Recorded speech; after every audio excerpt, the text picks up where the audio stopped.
Hello, everyone. I am so excited to help kick off this first day of the Black History Month Film Festival at the Globe. My name is Julian Sarapru. I'm a fellow at the Globe, and this is my second year doing a panel. I'm really happy to be back, and especially discussing one of my favorite films based on one of my all-time favorite novels by the great James Baldwin. I really, really love this story because it centers love. And before we get into that further, I want to go ahead and introduce our amazing panelists. First up, we have Tanisha Nash Laird. She is a social change agent who currently serves as the inaugural president and CEO of the Greater Roxbury Arts and Culture Center. Tanisha, thank you so much for being with us. How are you doing? Thank you so much for having me. I'm great. Thank you for including me in this discussion. Awesome, awesome. And next up, we have Portia Olayuola. She is a writer, performer, and educator and curator who currently is the City of Boston's Poet Laureate. Thank you so much for joining us, Portia. How are you doing today? I'm so well. Thank you all for having me. Happy Monday. Happy Monday to you too. And last but not least, we have Keith Maskell. He is an actor, producer, mental health advocate, founder of the Triggered Project, and co-host of Living a Triggered Life podcast and Sneakerhead. Thank you so much, Keith, for being with us. How are you doing? Man, I'm blessed. I'm blessed to be here with these wonderful folks you got today. Oh, thank you. We're certainly happy to have you and blessed to be in your presence as well. And with that, speaking again about that theme of love, I wanted to open with kind of a general, discussion about what I think is probably, the biggest theme of the film, and that's this idea of how love sustains us, in times of hopelessness, right? Especially in a society where it's a struggle to get simple needs, right? We see Fonnie and Tish throughout the film struggle to obtain housing, to obtain jobs, right? Even just basic safety. And I want to hear from each of you about how you see that film of love as a sustainer playing out, and also, how it impacts the work that you do, and how you center that in your everyday life.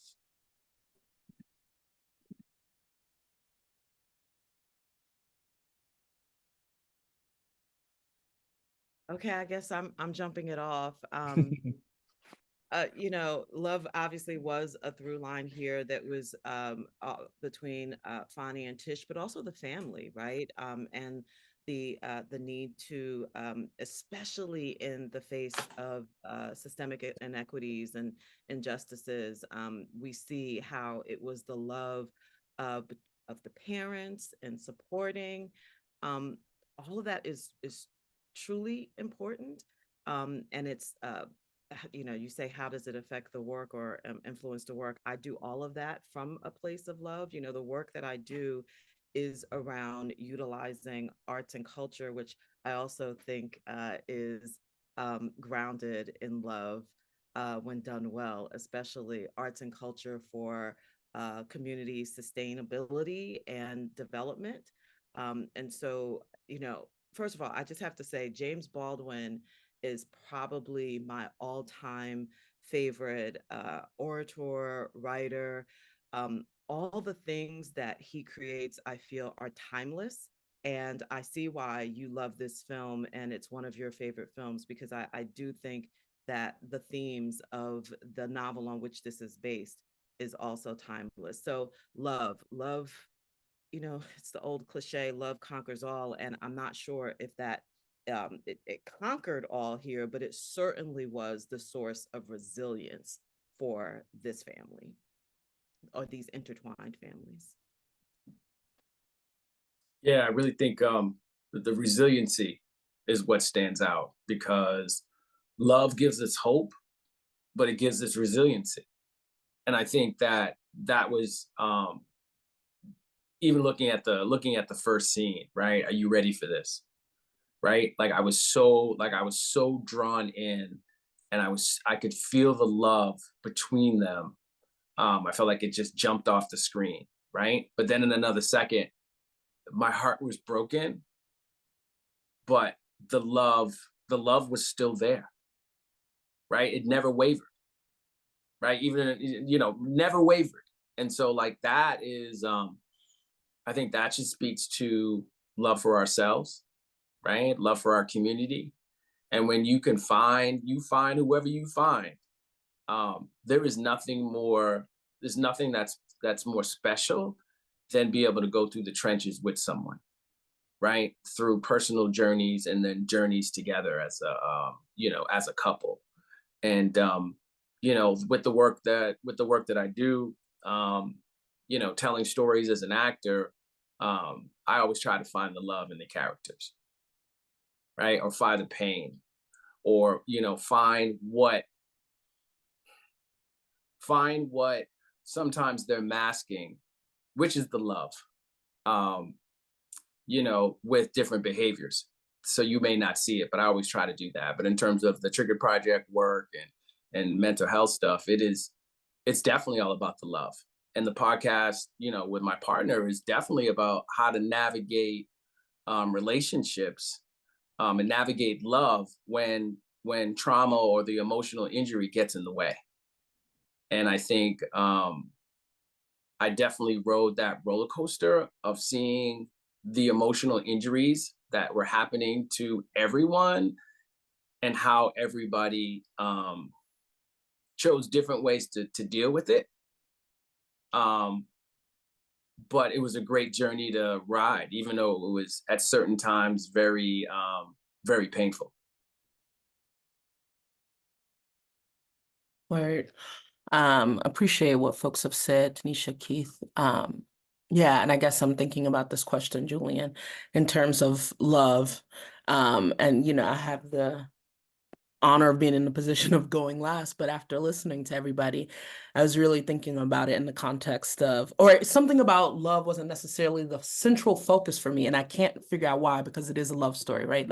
That's the genre it exists in. But in any case, I have been making the edit to love conquers all, or love as this centerpiece of resiliency, but really the context of Black love, right? And like making me think a little bit about what it means to have Black love in terms of being resilient, and thinking about it in the context of white America, unfortunately, right? Because that's where we are. And I think that is also the thing that helps to distinguish a Black love, so to speak. So yeah, I think love is obviously central, but I think Tanisha pointed out, between the family, I was really interested in the sister love, and the other sisters' love towards their mother. And it also really made me think about this article that I read, or this essay, and the name of the author escapes me, but I think it's called Queer Studies, or Queer Theory, or How I Learned About Being Queer from My Grandmother. And it's really like queer theory meets Black studies, right? And more specifically, it talked a little bit about just like the breakup of the Black family since the institution of slavery, right? We have always loved across romantic lines, right? We've had to love everybody who was in conversation and possibly cahoots with us. And so it reminded me of that, right? And I like thought a lot about that. And it brings me to that scene in which Tish tells the lawyer, "You got to be family," right? If you're going to do this work. So I'm thinking about all of those things amongst others. And I guess I'll say, in terms of like tying into my own work, when I'm not a film watcher. I'm embarrassed to admit it. I'm more of a series person, but I'll watch a film, right? Like I'm in a film mode right now. There are things that I have to watch. But in any case, it made me think when I first started watching it that it was sad. Like there's an overlying filter on the film that is just a little bit, and it's not sorrow, it's just a little bit of sadness, I think. But that is like what I feel, or how I feel folks are interacting and viewing my work often and at times, right? Is that I'm writing about something sad, because it is almost always about history, and very much so considering Afro-pessimism as a framework. But I don't know, I just really appreciate Baldwin and moving through this narrative and understanding that both of those things happen simultaneously, right? The love and the joy and the hope alongside this struggle, right? So it made me think a lot about that. I just want to pick up on something that you said, because it's so interesting. I guess you're right. I did not view this necessarily as a romantic love story, although that is what I guess the framework that it's supposed to be in. I really did view this as more of that familial love, right? But also seeing, and again, I'm not sure how many people, I hope everybody that is watching this webinar has already actually watched the movie, so I don't want to reveal too much, but I also think about Fonny's mother, and I think about her reactions being a lot out of, in my opinion, another emotion that is fear, right? And so this, the love that is woven through is sort of another form of resistance to the despair. So I think the sadness that you're talking about is really that overarching looming despair that looms over the entire movie because of systemic oppression and racism. And so that's really what I saw. But it's interesting that it's only when you said the love story that I'm like, yeah, I viewed it more as a familial love story. So yeah. Yeah, I think great stuff. And let's just say that, and just put this on the table, Black love is a political act. Yeah, I mean, I think that's really what Baldwin was trying to get at with the novel, right? And that actually leads me perfectly into my next question. Portia, thank you for setting it up, and Tanisha and Keith for adding your input. But I think that, like you said, Black love is a political act, and throughout this film, we are constantly seeing the Black characters having to reaffirm their humanity, right? Versus the assumed humanity of the white characters. And we especially see this starkly right through how the legal system is utilized to punish people for simply existing, right? Jail as showing how expendable Black lives are. So I wonder, what y'all made of the way, Black and white characters interact in this film, and the moments where people in many different characters are trying to improve their humanity by pleading to other people's sympathies and the commonalities that they have.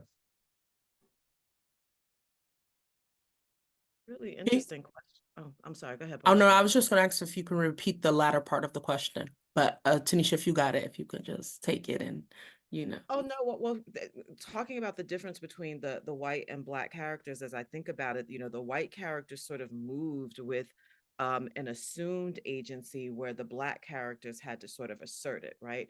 I mean, I even thought her, I thought Tisha's experience, selling the perfume and how the white characters interacted with her versus the Black characters, and just all of those ways where it's like there's dominance over the Black body in so many different ways. I mean, I think that also was a theme that went through, and it was disturbing because it also sort of had me evaluating even contemporary interactions that I have, right, with people. So it's one of those things that I saw, and so that's how I interpreted your question, sort of the differences between the presentation of the different characters, Black versus white.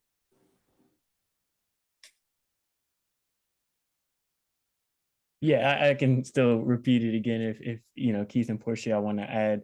And that is what I was getting at, the sense that especially I do want to also incorporate that idea about the American legal system too, right? And how that the way in which we see it's unfair, reinforces that narrative of how expendable the lives are and the ownership over the bodies, right? I wonder what y'all made of the way that this film handled that, idea.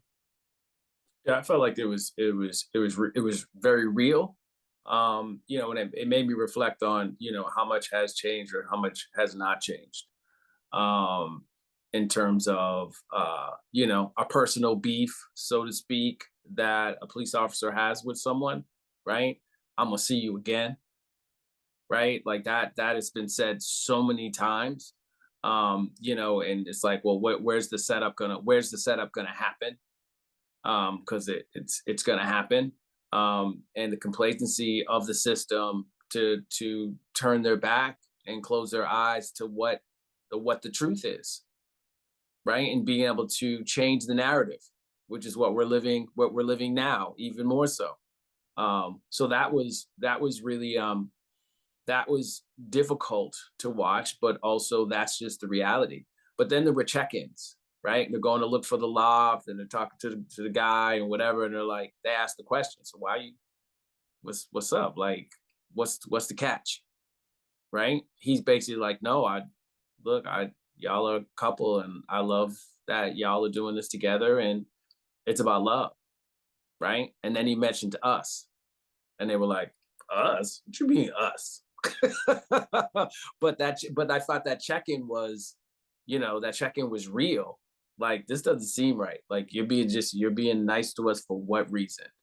Because there's always a catch to it. And it does go back to Portia. You mentioned this about Tish saying that no, you got to be family, right? You have to be family. But there's also a responsibility that was given to that lawyer because she said that. That changed things because it's not about what his standard was. It's about the family standard was, right?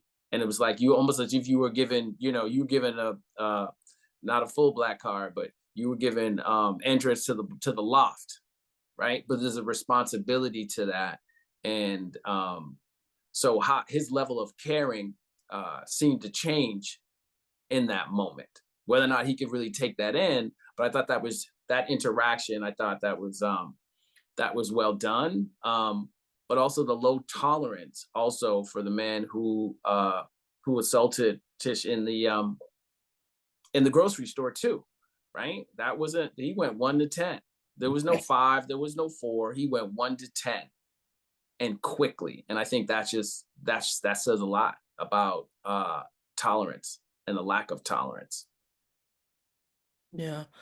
Thank you guys again for that. Yeah, I think that's interesting. Thank you all for pointing that out. I guess what I'll add is that scene with the moving the refrigerator, the fake moving of it was really, I don't know, beautiful, touching. But yeah, I think we get the spectrum of whiteness, one as the system, two as these enemies, the guy in the perfume, the guy in the grocery store, the cop, and then also the questioning allies or those that are, but I thought another interesting like race relation situation in the film was actually the one between the family and I can't remember the woman's name, but the family in Puerto Rico. I thought was really interesting, and I found myself like kind of looking at that a little bit longer than the relationship between white and black folks, in part because that's white and black. No, I'm just kidding. Or it's like timeless, or we keep seeing it. But I was really interested in this woman's ability, the Puerto Rican woman's ability to kind of fold into whiteness in a way, in terms of being the accuser, or this story that we keep hearing, and that we know well, right, around black masculinity and white women, and the historical lynching implications of that. But I thought that was a moment in which there was a conversation to be had in terms of benefiting from privilege, light privilege, white privilege. And also, I thought it was an interesting moment between women, between Tisha's mom and her saying, listen, I know this happened to you. I understand.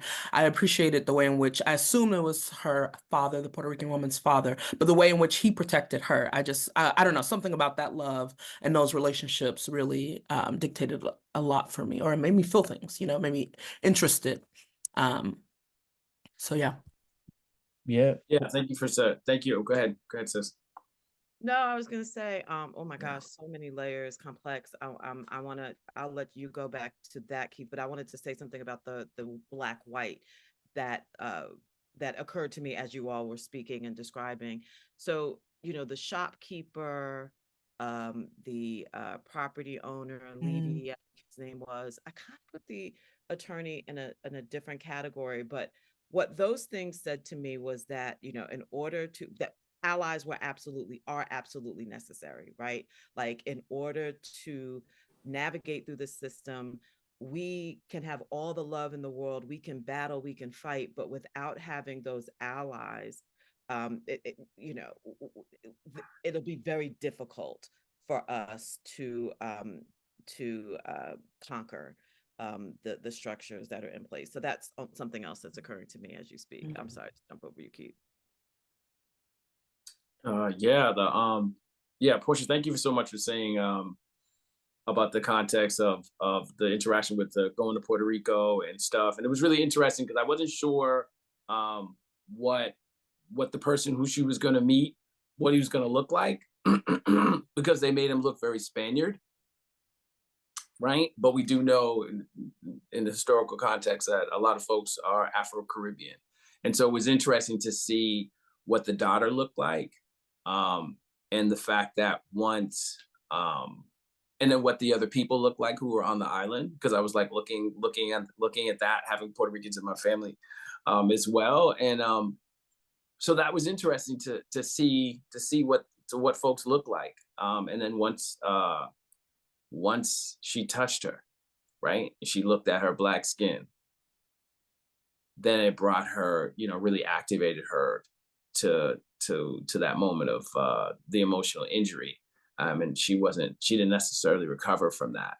And I thought that was really, that was scary, but also was really poignant to the Black touch Mm, and what that sometimes can represent for folks.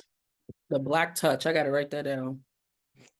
Yeah, and I think also, this happens, right? But like also thinking about the fact that this woman had also been colonized in a way, you know what I mean? Like Yeah. this older white man came to, all of that. So holding all of that, I thought, I don't know, for me, that was a little telling about the role of Black women, in terms of intersectionality, in terms of holding Black families together, in terms of also then having to legitimately go across water to connect and build with Right. people. But Yes. I actually read that a little differently or interpret that a little differently because again, I might be getting names all wrong. Tisha's mother's name is Sharon, right?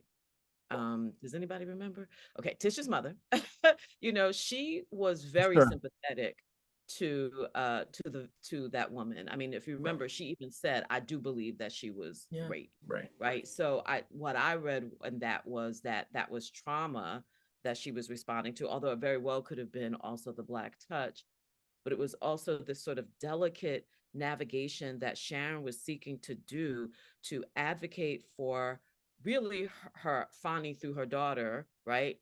As well as being empathetic to this victim and trying to tell her, I know you were brutalized, you were raped, you were assaulted, but it was not him, and so that was something that it was again, that intersectionality of womanhood and empathy from as a woman, but also advocating as well. So that probably is a whole panel in and of itself. Definitely, Portia, and thank you for bringing that complexity into the discussion. And one scene from that Puerto Rico sequence that I also wanted to kind of talk about was when Sharon, Regina King's character, put on a wig, right? When she was in Puerto Rico to arrive to talk to Victoria, who was the victim. I wonder what y'all made of that scene of her putting it on in the mirror and taking it off, and then ultimately when she went to meet Pedro Pascal's character in the cafe, she was wearing it, but then when she went to meet Victoria, she wasn't. Wonder what all that, wearing the wig, taking it off, when is she wearing it, when is she not? How y'all interpreted those decisions? Again, I viewed it as sort of the need for presentation. So the presentation to him, was to appeal to him from that, frankly, sort of uh, uh, Eurocentric standard of beauty, but appealing to her more from a woman to woman appeal. At least that's how I interpret it. But there was, I was curious about what was going through her mind as she was putting it on. Like, was that like her armor that she was putting on? I haven't thought about that enough to figure out my actual thoughts on that, but I did think about that a little bit. Yeah, I think I'm still processing that particular scene. I like actually have to go back and watch it, and I wish I would have did it actually. Yeah, I'm still a little bit torn as to the why, because, and I think the reason is because I liked her hair long, or how she had it without the wig, and I thought that based off the Eurocentric beauty standards that she might even go that route. But I can understand the election of something finer, if you will, in terms of like hair texture. But I'm still processing that scene. But I think, Tanisha, you're like exactly what you said in terms of appealing to a man versus a woman in the context of this moment. Yeah, I mean, one, I was like, you look like Whitney Houston. Mm. But uh then I was just, I mean, the thing about it is I think that I took it as she was almost tucking her emotions into the wig. Mm. That it was almost helping her because this was really difficult what she had to do. And it would be a little, it may feel like it was a little bit easier to show up differently, right? To maybe even, you know, help disassociate her for what she had to do because she was by herself, you know, on an island, and anything could have happened, right? She's going to meet this man and she doesn't know what he's about or anything. So I feel like it was like almost like a sense of protection for her. And I mean, I thought it was incredibly well done. And I agree with appealing to him, and then also, you know, having her hair be different, um, you know, for the meeting with the woman. But at that time, glamour was that short hair and that look with those earrings and everything Exactly. else. So you know, it was almost, you know, almost Hollywood glamour in some ways. Yeah. But she wanted to be taken seriously You're giving and us all didn't these mess. great. Okay. I was just gonna say, you're giving us all these great phrases. I said armor. You said tucking her emotions in the wig. I got to write that one down too. Yeah. Yes. That's a great you know, branding for your podcast. Keep you dropping gems left and right. So there you go. You know, Portia, another, you know, point that you made that I want to circle back to because I felt it was really interesting is obviously there's some beautiful monologues in this film, specifically by Tish as the narrator. And I think a lot of those are ripped straight from James Baldwin's pages, like his dialogue, kind of repurposed. And so much of your work, Portia, right, as a poet, you know, involves that convergence of the historical and the personal, right? And I think so many of Tish's monologues also spoke to that, right? What was going on in her life at that time, but then also how that related to a larger narrative of, you know, Black folks in the country and, you know, the struggle again to be seen as human beings. So I wonder what you made of, you know, how those scenes were played out with those monologues and how they were written. And Keith, I think you also will definitely have some interesting things to say about, you know, the acting technique behind that as well. And Tanisha, jump in wherever you want to too.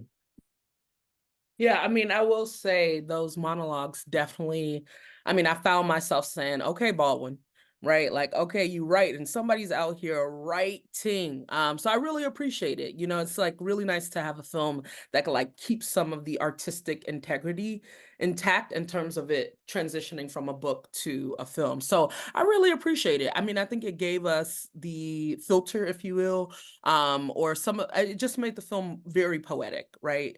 So I don't know. I really appreciated that. And there was another thing I wanted to say about it, but it's escaping me now. So I'll let Keith jump in.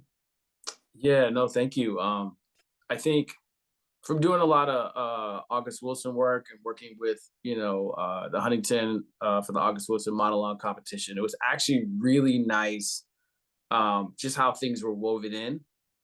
Um, and we don't always see that, especially when you have such brilliant long monologues. Sometimes are at length, and there's a certain tempo, right? There's a certain meter, and you know, as we see in Shakespeare, and oftentimes, you know, when it comes to Black speech and poetry, sometimes people don't use our tempo, right? It's always something I'm fighting for. Like, look, if you're gonna do Wilson, you got to be at Wilson tempo, and this was at Baldwin tempo, and I think it really spoke to just the rhythm of the movie in general.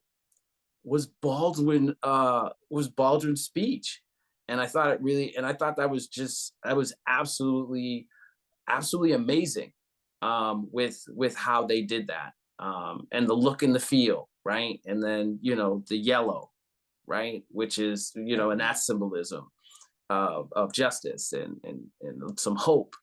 And so I thought it was brilliantly done. Can we get Yeah, Barry Jenkins some props too, though? Because, you know, I think he's just a really great filmmaker. I love Moonlight.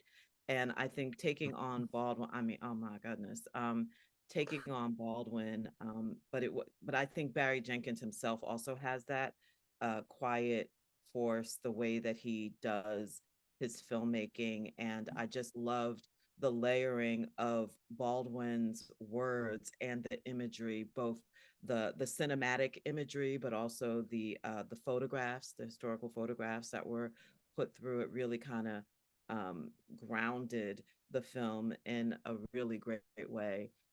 You know, otherwise it would just be an audiobook, right? But Right. it was a really, really great film too. yeah. Yeah. And I guess I'll say that, and maybe I think Keith, you used the word interwoven, and people keep saying timeless, but I think the jumping between monologue and then the live storytelling, as well as time and space, Right. as well as the internal monologue, it really reminded me of.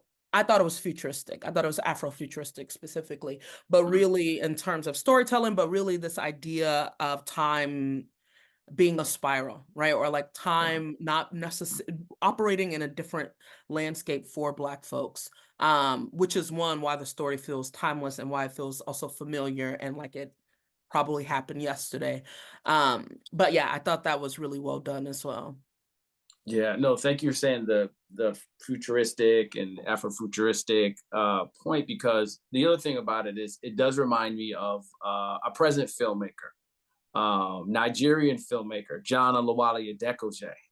And I don't know if people are familiar with some of his work, but the imagery is always in your face, but the colors convey so much, and the tempo conveys so much. And I think that that's something that came to mind. And I was watching with my partner, and she said it. She was like, "This seems like a John Adekoje film," and that's just important. And he's based in Boston and stuff. And I think that it's just great to see that we have representation here, um, for great work, um, and that it can inspire us, as well as a major big film as well. Definitely. I know Barry Jenkins is, of course, huge on, got his start in the local scene. So I wouldn't be surprised if he took some inspiration. And we have our first audience question. So I wanted to bring that in, to give them some space and some voice too. And back on the issue of the wig, Daphne Como says, I wonder if Baldwin was making a commentary about the effectiveness of the wig when Sharon Rivers, who's Regina King's character, was able to get what she asked for while wearing the wig with Pedro Pascal, but then being treated as an attacker without the wig when meeting with Victoria Rogers. Wondering if y'all have any thoughts on that analysis. I mean, I'm going to start first because I did think it was a choice to not have it to appeal in a particular way, but maybe that particular way was not effective, right? Because considering the questioner's really position on this, so that's really interesting. Yeah. I mean, I really appreciate that analysis from, I think it was Daphne. Um, and it really makes me think a lot about, I mean, going back, it feels as though it's in conversation with what Tanisha had said earlier, in terms of appealing to this male gaze, if you will, versus woman gaze, so to speak. And I think for me, at least, it makes me think about misogynoir, right? And like the way in which Black women specifically are treated or deemed beautiful or unbeautiful, or even more masculine in terms of changing the hair and then being viewed, in your words, as an attacker, right? That is, something about that is troublesome in terms of like what we know about the history of how folks believe and treat Black women's beauty, right?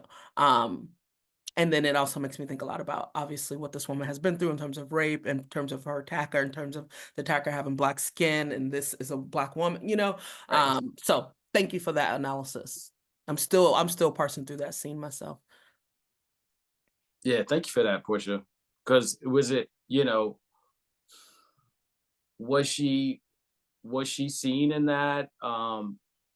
Regardless of how she showed up, was it her skin that activated the survivor, or was it that she was assertive, maybe a little more than what the role her role as a Black woman was seen? Like it really poses some questions to what you brought. So thank you for bringing that up. That's dope. And I guess that's the mark of a great scene, right? One that makes you continue to think, that has a lot of different points of entry and different ways to be analyzed. And as all y'all being in art space, I wanted to bring another question into it, which is that Fonny himself is an artist, right? And it's one of the things that obviously keeps him grounded and keeps him going, even when things are going tough for him and Tish trying to find a place, him trying to find some steady employment, all those things. And all of y'all are involved in the arts, so I wonder what role does that kind of play in your life, and how did you see yourself maybe in what Fonny was doing, and what role do you think his art played in his ability to pursue forward and persevere? Can I actually not answer your question first? Yeah, go for There was something it. that he said that triggered something in me that I wanted to actually bring up. And that was, and Portia kind of alluded to it as well, or even stated it, and that was in sort of the Black masculinity in the movie. What Keith said that triggered it was around Sharon being assertive. And I'm thinking about that scene where Fonny told Tish, "Don't defend me," right? Like, so because I think one of the other themes about this was the suppression of Black masculinity, whether it was the control over his body. I don't think yet have mentioned his friend Daniel, who he sees his longtime friend, everything is love, and then he finds out, oh, I just got out of jail, right? So I think there were two things that he was trying to hold up simultaneously. It was, I'm a man, and I do, and I can be a man and stand on my own business. But I'm also an artist, so then I'll shift to the artist to the artist side. But that was, I think, his art was also about asserting who he was and saying who he was. He's an artisan, as he said. Yeah. No, thank you for that. And um I think as and that's one thing that you could tell that was breaking him down every time you saw him, because he didn't have art in his life, right? And art had given him breath. It seemed like it gave him, a purpose as well, right? I'm not, I'm surviving in this world, but I'm an artist. And that was also about mental health, because that was the other aspect that was really prevalent, was the mental health of everybody, right? Of the whole Black community and everybody's story, right? And we heard about God and how folks were relying on God to deal with the mental health. We saw how the men really struggled with their mental health, and to try to get past the in their own minds their definition of what a man was about and what a man needed to be, and how that served them and did not serve them, right? In the presence of great Black women who could play whatever role that needed to be played. And that stuck out. That really stuck out to me. I have to say that I have to give props up to Miss Lane, who's a Bayesian, a distant cousin of mine, for her work. So I just have to raise up Barbados. So, but art has given me life, right? It's helped me through my trauma. Has been my companion for a good while, and settling into it was hard and difficult, but one of the best decisions of my life. And it's my authenticity.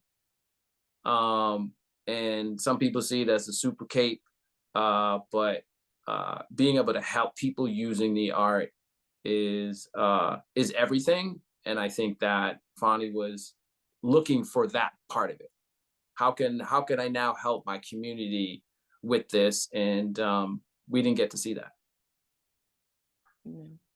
Yeah, and I guess the only thing I'll add is, when I think about being an artist, right, I think about being a maker and, uh, not to be this person, but also a little God, right? Like you created something that wasn't there that literally came by way of your hands or your mind or your heart. And I think, in terms of Fani or in the terms of Blackness, right? Like being able to create something out of nothing or being able to dictate what a thing looks like in a world where everybody's dictating things about you, I think feels extremely important. And then just to go back to something Tanisha said, I think I was thinking about like masculinity and incarceration, right? Obviously, because the film spends a great deal of time there, but with his friend, who maybe you said was Daniel, I can't remember names at all. But that was the moment where he had interacted with the jail system, right? And then I thought about both the fathers, which I just thought was interesting, like Tisha's mom would be like, you know what, I'm going to Puerto Rico, I'm getting this done, I'm done. And they're like, let's grab a beer and hope for the best, no. But in any case, there are there's these moments where they are like talking about, doing what they have to do to raise this money, Right. regardless of what that looks like. But I thought that was also another moment of like showcasing how Black men are almost everyone has at some point or will at some point have to interact with the uh, prison industrial complex, right? But I thought that was an interesting moment. And I guess, I mean, this is not a question, but maybe it is. But one thing I was interested in, and I have not read Uncle Jimmy's work as thoroughly as I should have, right? But I haven't read the novel If Beale Street Could Talk, but I understand that the novel suggests that at some point Fonnie is out on bail. And I noticed that the film didn't do that. And so that's just something I was like really struggling with. But I don't know if people have thoughts about that, right? Like, is there a reason why Jenkins didn't necessarily allude to the fact that Fonnie would be out or was out? Or did I miss it? Maybe I missed it. No, in fact, in my mind, it didn't even really tell me how long he was going to be in. I mean, we see the passage of time through the growth of his child. So I don't know. I thought maybe I missed something in like they mentioned when he comes home, but it through his son, but it wasn't clear. Keith, you're gonna have me go back and watch this movie because thinking about the withering of Fani, I was thinking of it through just the lens of incarceration, but what you said is that it was the removal of his ability to engage in his artistic practice. And I really think you're right. And then I also realized I didn't answer the second half of your question, Julian, in terms of my own work. I am also an artist. My medium is writing, but I feel like I find even more fulfillment through producing, and now as an arts administrator to facilitate other people and to be able to engage in their artistic practice, because I do think it is both a source of wellness for not only the person who is creating it, but also the person who engages with it. And that's I have to say one of the reasons that I was so attracted to the role that I'm in now, about building this place that is centering people of African descent, for basically a place where they can engage in their artistic practice, and where they're lifted up, and where social justice and economic opportunity go hand in hand. I feel like that is a theme. And again, Keith, I got to go back and look at it from that lens of the artistic practice. Thank y'all for those really thoughtful answers. I think we have time for maybe like one more question. There's a few Q&As in the chat. One from Janae Osterhout, my boss, who, I think all of y'all know, and this is a comment, not a question, but she said, I love this book/film, this conversation, this space, and all of these humans. Happy Black History Month, and thank all of you for your energy and intellect. Just wanted to share that with y'all. I definitely echo that. And Margaret Wright asked, and this actually leads into a question I wanted to ask, because y'all were talking a bit about the gender roles and dynamics in this film, and I think those run really deep. There's a lot of different ways into this, and I think this is just one interesting way into it. So Margaret Wright asks, what do you think about the abandonment of Fonny's mother and sisters? We don't see them again after that conversation that they have when Tish reveals that she's pregnant, and of course that's a seminal scene in the novel and in the film. I wonder what y'all made about the ways that the two families were different in terms of the gender dynamics. What you think Baldwin and Jenkins were trying to portray through those things, and why it is, yeah, maybe that we don't see Fonny's sisters and mother again after. I mean, people cope with oppression different ways. And so what I felt, I try not to, but there was no judging as I was watching that, for some people, for their own self-preservation, they have to remove themselves. And we might want to say that that is not the way, but that's how I interpreted that it was fear, and it was also about removing themselves from it.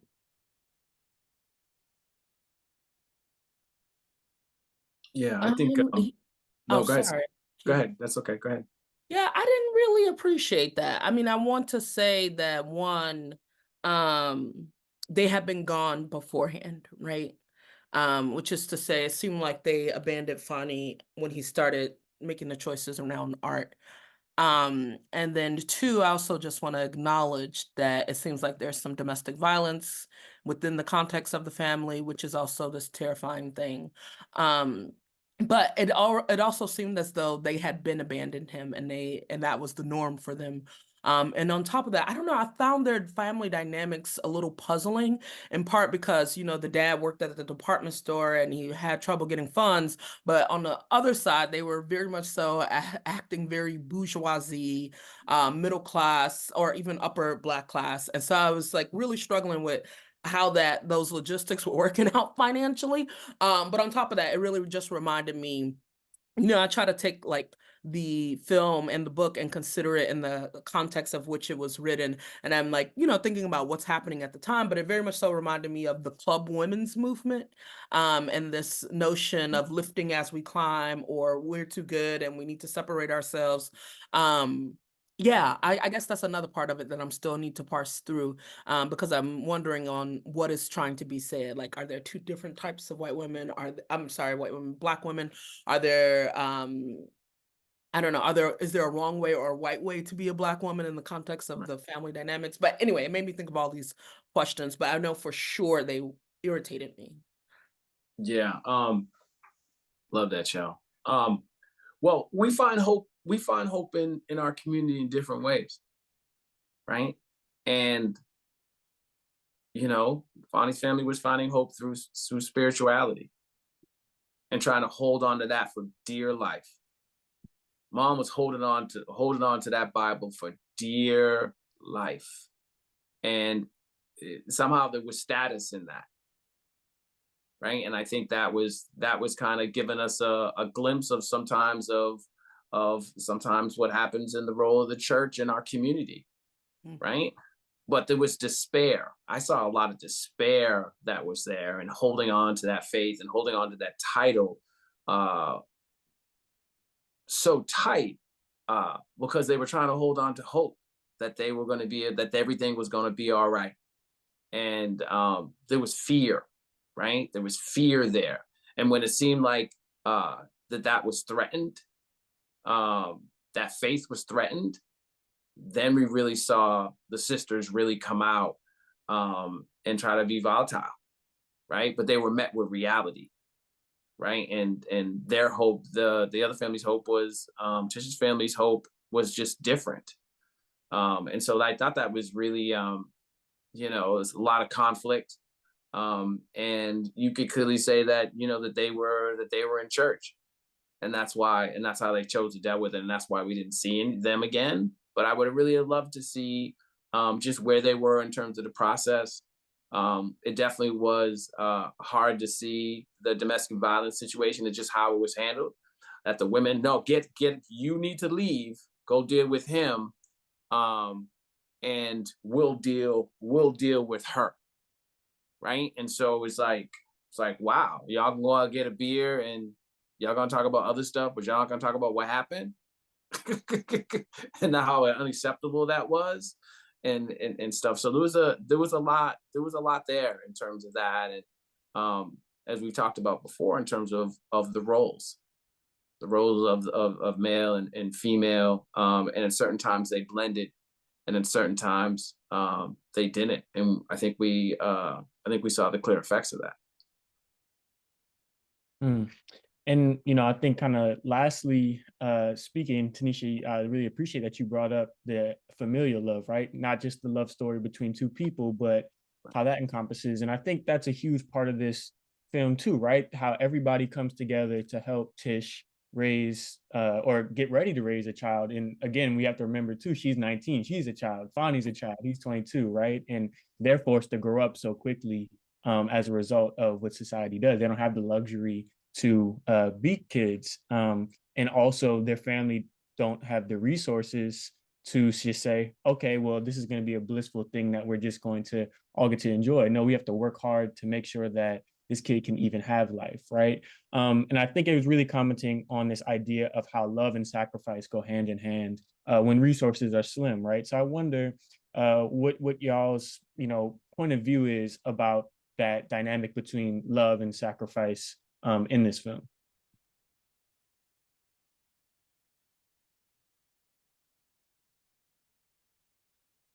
It was definitely love, sacrifice, but there were also choices that were made.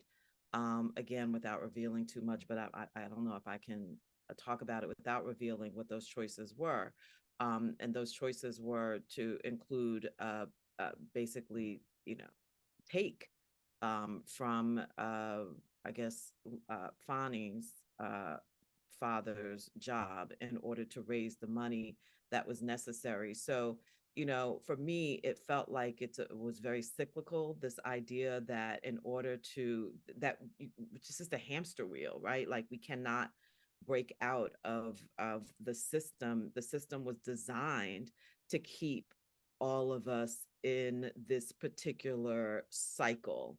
Um, so yes, there was definitely love and there was definitely sacrifice, but it wasn't necessarily to the ends that we all wished for. I mean, like the entire film, I was wishing for different outcomes of the choices that were being made throughout the entire film, knowing that it's impossible.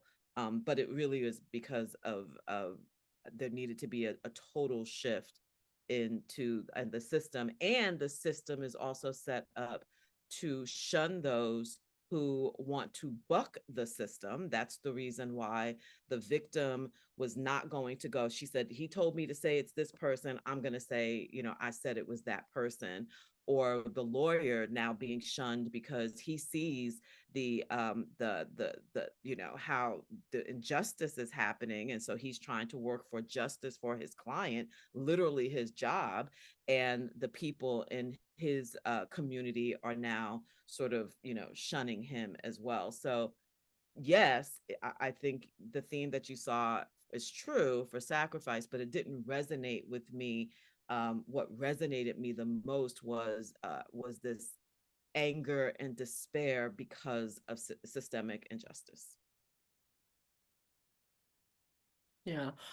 Thank you for that, Tanisha, and for naming it as such. I totally agree. I think one thing that I'm also just thinking about in terms of the film as a whole, and thinking about this love and the sacrifice and the rallying around the child. Every time I see a child in the story, specifically one that like centers Black family dynamics, I think of the child as a symbolism of the future, right? And more specifically, like a symbolism of Black people's future. This is this small thing that's coming that we have to nurture, that we have to tend to, that we all have to rally around and make sacrifices for. But I think Tanisha said it perfectly, right? Like it seems as though we're in this spiral, or we keep going round and round, and all of these things are set up in a way. And so the child is born in the context of the prison industrial complex, alongside 20 million other things that are related to systemic racism. And so I don't know, I think it's a really about continuing that in terms of like the village coming to raise the child, or the village coming to continue on Black legacy, despite this wheel that we're on. It's really how I'm kind of thinking about it. Yeah. Thank y'all. The baby's hope. The baby's the hope for the future, right? It's a clean slate for the child. Every time I feel a child is born into a family, especially a Black family, of course, there's hope for what it could bring, right? And everyone joining together to do whatever needed to happen to make sure that there's possibility for that hope, they did. And it was all driven by, definitely by love, for sure. But let's just look at the resilience. I think it's sacrifice, but it's love and resilience, bouncing back, making sure to try to set up the next generation. And, that's historically what we've had to do, find our own autonomy, right? And figure out how to make it happen. So we may not even think about it as a sacrifice, right? It's our duty. It's what's been done before to allow us to have breath. And so sometimes I feel like it's innate, and felt like in this situation, it was innate. Gotcha. Thank you so much. I'm so glad that we're ending on a note of hope and resilience, through all those topics that we talked about. Thank you, Portia, Tanisha, Keith, so much for your insight. I'm sure we could keep talking about this film for another hour. Of course. Y'all added so much to my personal interpretation of the film, and I'm sure you did for the audience members as well. Why don't y'all tell everybody where they can find you and find your work? Sure thing. I just want to say thank you all so much for the invitation, Tanisha and Keith. I feel so honored. I hope we can do this in person one day. And I'm just out here in these streets. No, I'm in the city of Boston, perpetually and always. And most of my work can be found on my website, which is portiaolayuola.com. Hit me up by email or like see me at the library or something. Same, you can find me at tanisha.com, TANESHIA.com, and that's a portal out to my job and my personal stuff. And, you can also find me over at the library when I'm not in my office on Washington Street. I'm in the Roxbury branch of the library, looking up stuff and just connecting with folks. But that's where you can find me. Thank you. Yeah. This was an honor, like, this was just awesome. So thank you all for all your words, and this is dope. So thank you for having me. You can find me keithmaskell.com for most of the acting stuff. Movie made here in Boston called Confused by Love, that if you have Xfinity, that you can say into your remote. For my Triggered Project work, you can find us www.triggered1.com, and the podcast Living a Triggered Life podcast with Roxanne Maskell. You can find on all platforms. So thank you so much for having me, and I feel blessed to be in this space with y'all. And shout out to Janae, right, who brought us Right. all together. So thank you. Yes. I feel honored of kicking off this month of programming. Yes, thank you. Thank you, Tanisha, for saying that. Definitely. Lesson learned. You can find smart, awesome people at the library. So make sure y'all go visit your local library. Right. Yeah, you won't find me right now. I'm in school, so you can find me at Gutman and Harvard Square, but no one's going there. So I wasn't gonna mention that. Fair enough. That concludes our discussion of If Beale Street Could Talk. Thank you to everybody who attended. I hope you enjoyed the discussion and that it made you think. And happy Black History Month.